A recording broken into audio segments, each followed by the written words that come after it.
ونستغفره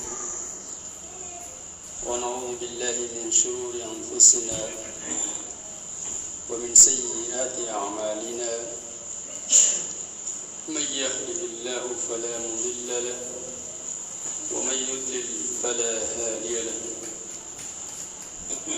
وأشهد أن لا إله إلا الله وحده لا شريك له إقرارا به وتوحيدا وأشهد أن محمدا عبده ورسوله صلى الله عليه وآله وسلم تسليما مزيدا أما بعد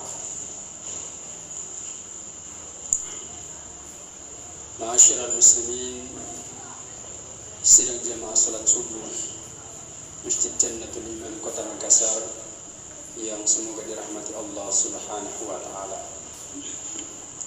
Alhamdulillah, kita bersyukur kepada Allah Subhanahu wa taala yang telah memberikan nikmat yang sangat besar kepada kita, yaitu nikmat Islam, nikmat iman, nikmat ketakwaan di dalam hati, yang dengannya kita bisa melaksanakan kewajiban kita, yaitu salat subuh secara berjamaah. Dan juga alhamdulillah sampai hari ini, pagi ini, kita bisa melaksanakan ibadah puasa di tahun ini. Salawat dan salam senantiasa tercurah kepada junjungan kita Nabi Muhammad SAW, keluarga dan para sahabat beliau, dan mudah-mudahan juga sampai kepada kita yang senantiasa terus menerus mengikuti ajaran beliau sampai ajaran menjemput kita. Amin ya rabbal alamin. Jemaah sekalian yang semoga dirahmati Allah Subhanahu wa taala, Imam Ahmad rahimahullah taala meriwayatkan satu hadis yang bersumber dari sahabat yang mulia Tariq bin Shihab radhiyallahu taala anhu, yang mana beliau mengatakan anna Rasulullah sallallahu alaihi wasallam qala, bahwasannya Rasulullah sallallahu alaihi wasallam bersabda, dakhala al-jannata rajulun fi dzubabin, telah masuk surga seseorang disebabkan karena seekor lalat. Wa dakhala an-nar rajulun fi dhubabin, dan juga telah masuk neraka seseorang hanya karena disebabkan seekor lalat. Faqalu, maka para sahabat pun bertanya, wa kaifa dzalika ya Rasulullah, bagaimana bisa begitu wahai Rasulullah? Kenapa bisa begitu wahai Rasulullah? Faqal, maka Rasulullah sallallahu alaihi wasallam bersabda, marra rajulani ala qaumin lahum sonam, dua orang laki-laki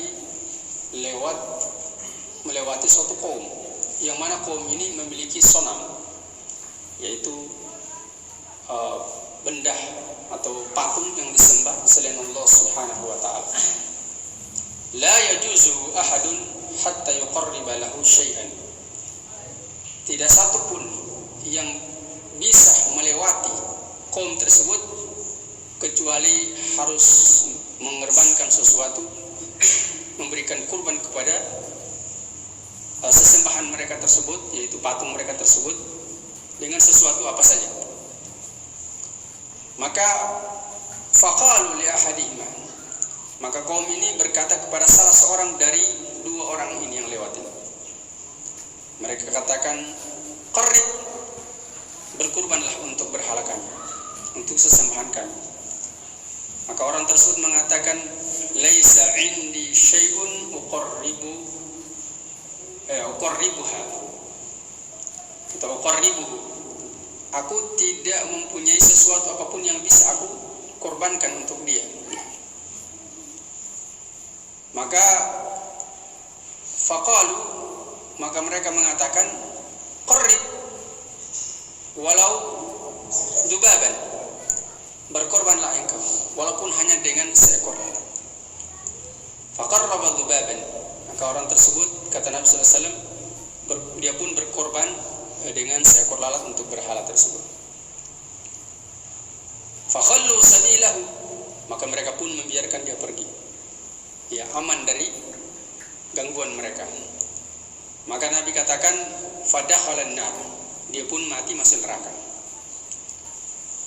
Wa qala lil akhar, wa qalu lil akhar, maka kaum ini pun berkata lagi kepada yang satu ini, ya, qarrib, maka dia katakan, ya, ma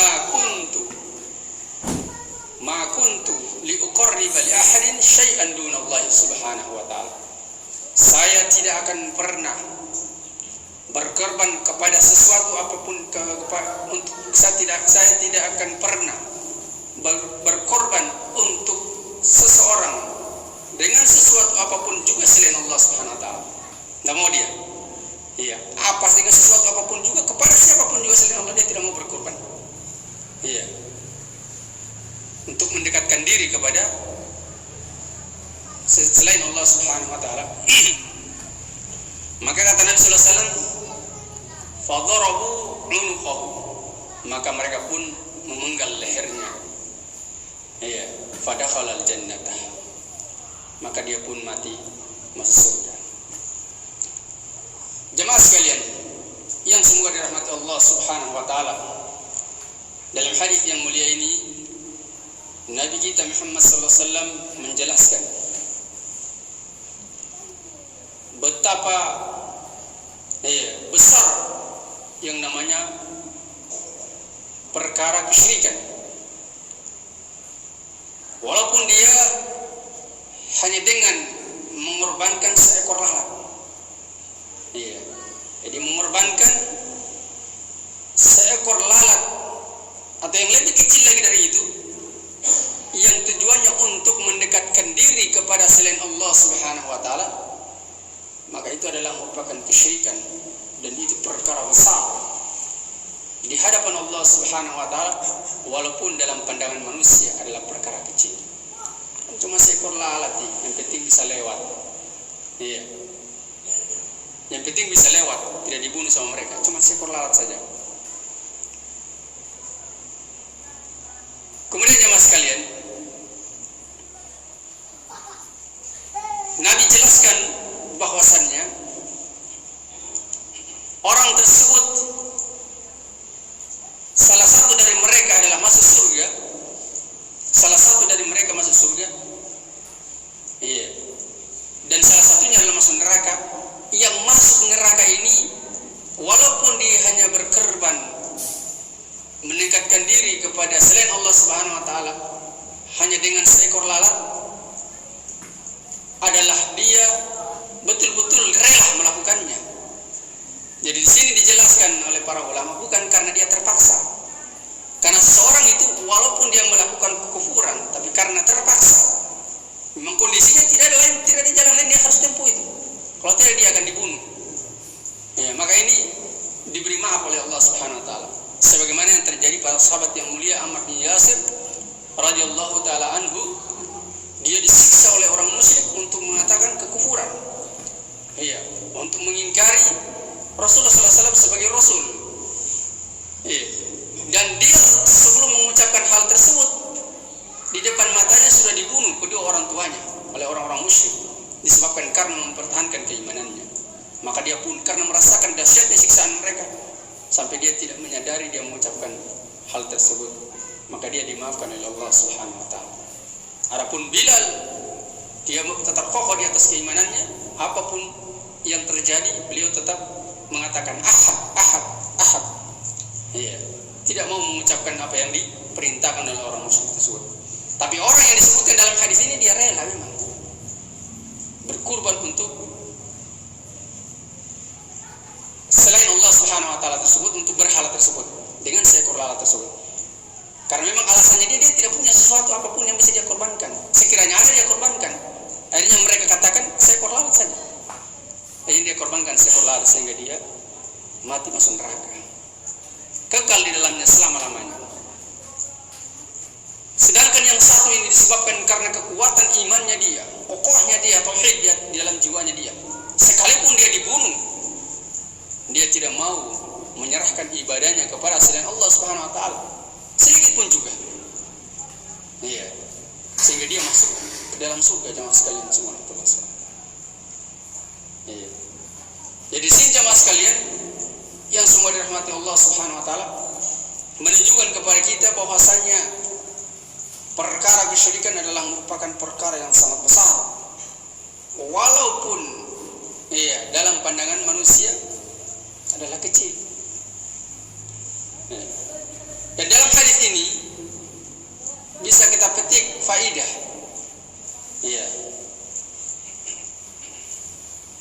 Yang pertama adalah seperti yang tadi sudah disebutkan tentang besarnya perkara kesyirikan, walaupun dalam pandangan manusia adalah sangat kecil, tapi kalau itu kesyirikan adalah besar di hadapan Allah Subhanahu wa taala. Dan siksaannya sangat dahsyat. Maka yang kedua adalah anna al-jannata wan nar mawjudatani. Hadis ini menunjukkan tentang bahwasanya surga dan neraka itu betul-betul ada. Betul-betul ada. Karena di sini Nabi sallallahu alaihi wasallam sebutkan masuk neraka dan masuk surga. Seseorang yang dua kondisinya berbeda ini. Yang satu masuk surga, yang satu masuk neraka. Yang ketiga adalah annal maqsudah al-a'zam amalul qalbi. Maksud terbesar, bahwasanya maksud yang terbesar itu adalah amalan hati. Yang menentukan itu amalan hati. Hatta inda ibadatil awthan. Hingga seseorang itu dia beribadah kepada awthan, yaitu berhala. Yang menentukan adalah hatinya dia. Karena orang ini yang dia beribadah kepada, dia mengorbankan lalat tersebut kepada berhala tersebut memang betul-betul dari hatinya dia. Sehingga kalau bukan dari hatinya dia karena terpaksa, karena akan dibunuh misalkan, kalau tidak dia mengorbankan hal tersebut, maka dia tidak akan masuk neraka. Sehingga di faedah bisa diambil di sini adalah bahwasanya maksud terbesar adalah amalan hati. Karena amalan itu terbagi menjadi 3, ada yang membagi 2 kata para ulama. Ada namanya amalan hati, ada namanya amalan lisan, dan ada namanya amalan anggota badan. Jadi perkara niat ini amalan hati dia, karena memang niatnya dia berkorban untuk berhala ini, sehingga dia masuk neraka. Yang kedua amalan lisan, itu apa yang diucapkan oleh lisan, itu amalan lisan. Yang ketiga adalah amalan anggota badan, yaitu apa yang dilakukan oleh manusia, itu amalan anggota badannya dia. Dan yang kedua, ada ulama yang berpendapat bahwasanya amalan itu terbagi menjadi 2 saja, amalan hati dan amalan anggota badan. Dan ini tidak bertentangan dengan pembagian yang pertama. Kenapa? Karena amalan lisan itu masuk dalam amalan anggota badan. Jadi amalan anggota badan adalah amalan lisan dan amalan perbuatan. Kemudian jemaah sekalian yang semoga dirahmati Allah Subhanahu wa taala, yang keempat adalah qurbu al-jannati wan nari minal insan. Begitu dekatnya surga dan neraka dari manusia. Dekat sekali. Bayangkan seorang yang masuk neraka di sini hanya dengan seekor lalat. Dia masuk dalam neraka. Begitu dekatnya dengan manusia. Dan juga yang orang yang satunya dia masuk surga hanya dengan seekor lalat pula. Menunjukkan begitu dekatnya surga dan neraka tersebut dari manusia. Kemudian jemaah sekalian semua dirahmati Allah Subhanahu wa taala, banyak faedah yang bisa kita ambil dari ayat ini. Namun karena mengingat waktu, kita cukupkan sampai di sini dulu. Semoga apa yang disampaikan bisa bermanfaat bagi diri kami dan juga jemaah sekalian. Dan semoga Allah Subhanahu wa taala senantiasa menuntun kita di atas hidayahnya. Amin ya rabbal alamin. Kita tutup dengan doa kafaratul majelis. Subhanallah bihamdik, asyhadu an la ilaha illa anta, astaghfiruka wa atubu ilaik. Walhamdulillahirabbil alamin. Assalamualaikum warahmatullahi wabarakatuh.